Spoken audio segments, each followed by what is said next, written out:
સંમેલન કરો હો અને કંઈક થાય તો જવાબદારી કોની? જવાબદારી પરસોત્તમભાઈ રાઠોડની.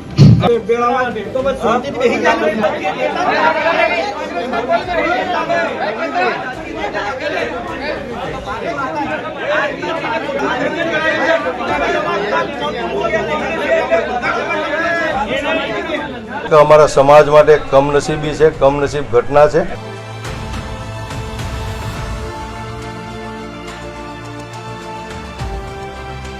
રાજકોટના ગ્રામ્ય વિસ્તારની અંદર વિછિયા ખાતે કોળી સમાજનું એક મહાસંમેલન મળવા જઈ રહ્યું છે.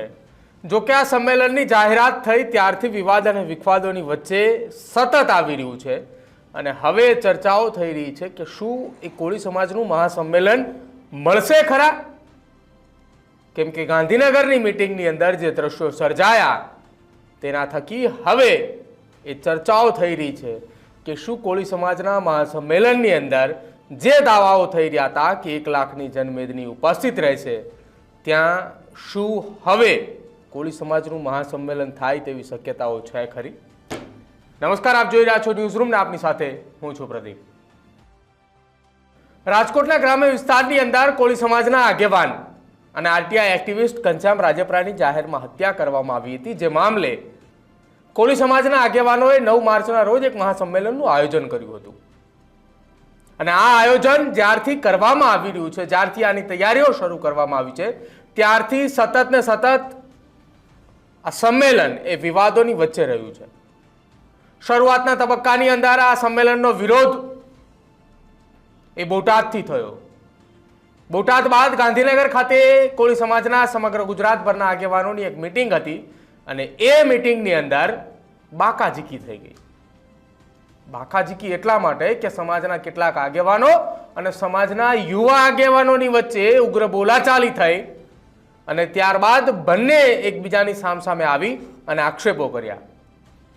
સમાજના યુવાનોનું એવું માનવું છે કે આ સંમેલન થકી સમાજના યુવાનો આ સંમેલનની અંદર ભાગ લે છે ને ત્યારબાદ જો કોઈ સમાજના યુવાનો ઉપર કોઈ ઘટના બને છે, યુવાનો ઉપર કેસ થાય છે, તો સામાજિક આગેવાનો, મોટા આગેવાનો એ આખા આ મામલાથી ખસી જાય છે અને જિંદગીભરના અફસોસ સાથે એ યુવાનોએ રહેવું પડે છે.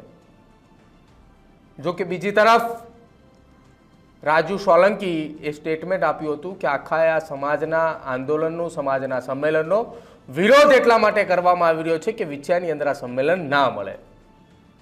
યુવાનો એવું કહી રહ્યા છે કે આ સંમેલન એ સરકાર વિરોધી છે, કેમ કે સરકારના સમાજના કોઈ આગેવાનોને આ સંમેલનની અંદર બોલાવવામાં નથી આવ્યા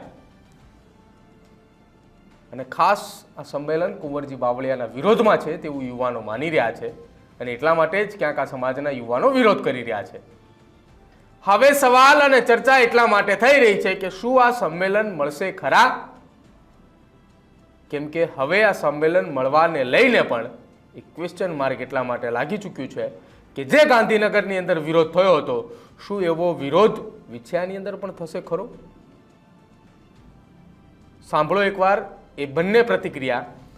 એક તરફ યુવાનો કહી રહ્યા છે કે આ સંમેલનની અંદર સરકારની સામે કેમ પડ્યા છે, સરકારની સામે પડવાથી યુવાનોનું શું? કેમ કે કેસ જે થવાના છે તે યુવાનો સામે થવાના છે, આવું યુવાનો કહી રહ્યા છે. પહેલા એ ચર્ચા સાંભળી લો, શું કઈ નિવેદનબાજી થઈ. આગેવાનો સામે બસ એ જ પ્રશ્ન હતો કે સંમેલન થાય છે, બહુ ઘણી જગ્યાએ સંમેલન, એની અંદર આ રીતે ખોટા ઘર્ષણ થાય છે પોલીસ જોડે કે કોઈ પ્રશાસન જોડે, તો આપણા બહુ ઘણા યુવાનો સમાજના ખોટું હલવાવાની વાત આવી જાય. એની જવાબદારી કોઈ જ આગેવાન લેતા નથી પછી, બરાબર? કે આ રીતે આ યુવાનો હલવાયા તો કે એમની રીતે હાન તે આગેવાનો કે અમારી જવાબદારી, પણ કેસ આગેવાન પૂરતા જ નહીં, યુવાનો ઉપર થાય છે ને એમની પણ આગળની લાઈફસ્ટાઈલ બદલી જાય છે. અને વાત એ છે કે જે તે મુદ્દા હોય, આપણે સરકારનું જો કહેતા હોય કે સરકાર અમારું સાંભળે, સરકારની અંદર બેઠેલા સમાજના આગેવાનો સરકારની જોડે જવું જોઈએ કે આ મારા મુદ્દા છે, આ મુદ્દા પર કંઈક વાત કરો. જો તમે સરકારના અંદર બેઠેલા આપણા આગેવાનો જોડે કે બીજા કોઈ નેતા જોડે કે સરકારની અંદર જે પણ લોકો હોય એમની જોડે કંઈ વાતચીત કર્યા વગર તમે આ રીતે કંઈ ગોઠવો કે કંઈ વાત કરો, એ બિનવ્યાજબી છે. આપ મીડિયા મિત્રોને એ જણાવું, પહેલાં તો જ્યારે જેવી શરૂઆત થઈ એવી સરકાર વિરોધની વાતો થવામાં આવી, ત્યારબાદ આપે પણ જોયું કે ત્યાં બેઠેલા જ અંદરના જ લોકો જે હતા એ લોકોએ પણ ફોડ પાડ્યો કે ભાઈ શું છે આ સરકાર વિરોધની સંમેલન છે, સંમેલનની વાત કરો. રહી વાત કુંવરજી બાવળિયા સાહેબની, તો બાવળિયા સાહેબે 62 જણને એક જ દિવસે છોડાયા છે ત્યાં આગળ, કે જે 62માંથી આપ કોઈને પણ પૂછી શકો છો કે ભાઈ તમને કોણે છોડાયા છે. સરકારે પૂરતી મદદ કરી છે. બીજી વસ્તુ રહી વાત સંમેલનની. સંમેલન કરો તમે, પણ સંમેલનની જરૂરિયાત ક્યારે છે? જ્યારે તમે સરકારમાં પહેલી અંદર રજૂઆત કરો. સરકારને રજૂઆત કરી હોય તમે અને સરકાર નથી સાંભળતી આપણી વાત, એ પછી આપણે આંદોલન કરો, રેલી કરો, પરંતુ સરકારમાં હજુ સુધી કોઈએ રજૂઆત કરી ખરી? અંદર તમે માથાકૂટ પણ કરી હતી, શું માથાકૂટ હતી? ના, મારી કોઈ માથાકૂટ ન હતી. મારે તો ખાલી બસ એટલા પ્રશ્નો જ હતા કે તમે કોઈ પક્ષને ના બોલો. ત્યાં સ્ટેજ ઉપર બેઠેલા અમુક લેખક બોલ્યા હતા કે ભાજપિયાઓ લોકો આવી ગયા છે. ભાજપના જે સ્ટેજ ઉપર બેઠા છે પોતે કોંગ્રેસનો હોદ્દો ધરાવે છે, કોઈ આમ આદમી પાર્ટીનો હોદ્દો ધરાવે છે, તો તમે કોણ છો? જો પક્ષની વાત કરતા હોય તો તમે પોતે તમારી જ ઇન્સ્ટાગ્રામ અકાઉન્ટ જોઈ લો, તમારું ફેસબુક અકાઉન્ટ જોઈ લો, તમે લખ્યું સૌરાષ્ટ્રના પ્રભારી. આજે જયેશભાઈ જે છે તે સૌરાષ્ટ્રના પ્રભારી છે કોંગ્રેસના, તો એનાથી મને કોઈ વાંધો નથી. જ્યારે સમાજની વાત હોય ત્યારે સમાજના લોકો એક થઈએ, પરંતુ કોઈને ભાજપિયા કહેવાનું કે કોઈને કોંગ્રેસી કહેવાનું કોઈનો અધિકાર નથી. જી, ખરેખર જે ઘટના બની આપ પણ ઉપસ્થિત હતા. ખરેખર આ એક અમારા સમાજ માટે એક કમનસીબી છે, કમનસીબ ઘટના છે. માત્ર ને માત્ર આવા એક મેસેજો ફેલાવવામાં આવ્યા છે કે આ રાજકીય સંમેલન છે, પરંતુ સૌ કોઈ ગુજરાતના તમામ લોકો જાણે છે, યુવાનો જાણે છે, તમામ આગેવાનો જાણે છે કે આ માત્ર ને માત્ર સામાજિક સંમેલન છે. અને કોઈ પણ અમે અગાઉ પણ જાહેરાત કરી છે અને જાહેરાત કરવાના પણ છીએ, અને આપની ચેનલના માધ્યમથી પણ અમે અત્યારે કહેવા માગીએ છીએ કે આ સંમેલનની અંદર મંચ ઉપર કોઈ પણ જાતની રાજકીય ચર્ચા નહીં થાય, રાજકીય બાબત નહીં આવે, કોઈ પણ જાતના રાજકીય ખેસ કે પટ્ટા પહેરીને આવવાનું નહીં રહે, અને માત્ર ને માત્ર સમાજના હક અને અધિકાર માટે અને ન્યાય માટે, ન્યાય મેળવવા માટેની આ લડાઈ છે. અને જે કોઈને આ મંચ ઉપર આવવું હોય એને જાહેર આમંત્રણ છે. એના માટે આ સંમેલનના દ્વાર ખુલ્લા છે, અને જેને આવવું હોય એ પોતાના રાજકીય વાઘા અને પગરખા નીચે ઉતારીને આ મંચ ઉપર આવવાનું રહેશે. આવી અમારી સ્પષ્ટ વાત છે. બેઠકમાં જે યુવાનો એ તમારો વિરોધ કર્યો અથવા તો બેઠકનો વિરોધ કર્યો, એ લોકોનું કહેવાનું શું થતું હતું?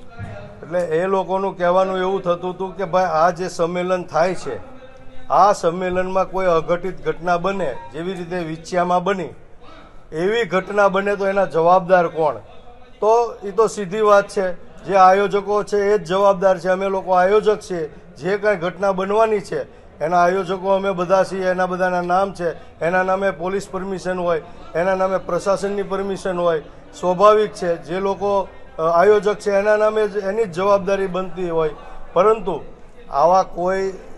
આવા અઘટિત ઘટના ન બને, આવા બનાવો ન બને, એની સતત અમે ચિંતા કરી છે.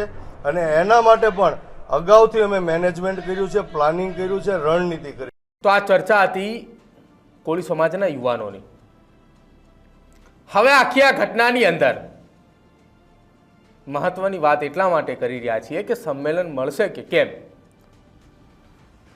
એક તરફ સંમેલન માટે તમામે જિલ્લા લેવલે મિટિંગો થઈ રહી છે, અને એ મિટિંગોની વચ્ચે ગાંધીનગર ખાતે આખા રાજ્યના કોળી સમાજના આગેવાનો ઉપસ્થિત થયા હતા, અને ત્યાં આ જે દ્રશ્યો સર્જાય તેના કારણે હવે ક્વેશ્ચન માર્ક લાગી ચૂક્યું છે કે શું આ સંમેલન થશે ખરા.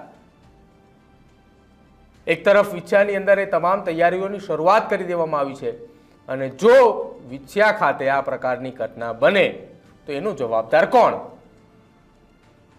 હવે એક તરફ કુંવરજી બાવળિયા અને તેમના સમર્થકો છે, અને બીજી તરફ કોળી સમાજના આગેવાનો કે જે સંમેલન કરવા માટે પોતાની તૈયારી દર્શાવી છે. બોટાદની અંદર એવું કહેવામાં આવ્યું હતું કે આ સંમેલન આમ આદમી પાર્ટી અને કોંગ્રેસનું છે, જ્યારે ગાંધીનગર ખાતે આ તમામ યુવાનો એવું કહી રહ્યા છે કે આ સંમેલન થકી કોળી સમાજ અને કોળી સમાજના સરકારના આગેવાનોની વચ્ચે ફાંટા પડવાના છે. તમારું શું માનવું છે ગાંધીનગરની અંદર સર્કિટ હાઉસ ખાતે બોલેલી આ બાખાચીકીને લઈને, અને ખાસ યુવાનોએ આપેલા એ મેસેજને લઈને? તે ખાસ અમારા કમેન્ટ સેક્શનની અંદર જરૂર જણાવજો. જોતા રહેજો ન્યૂઝરૂમ. નમસ્કાર.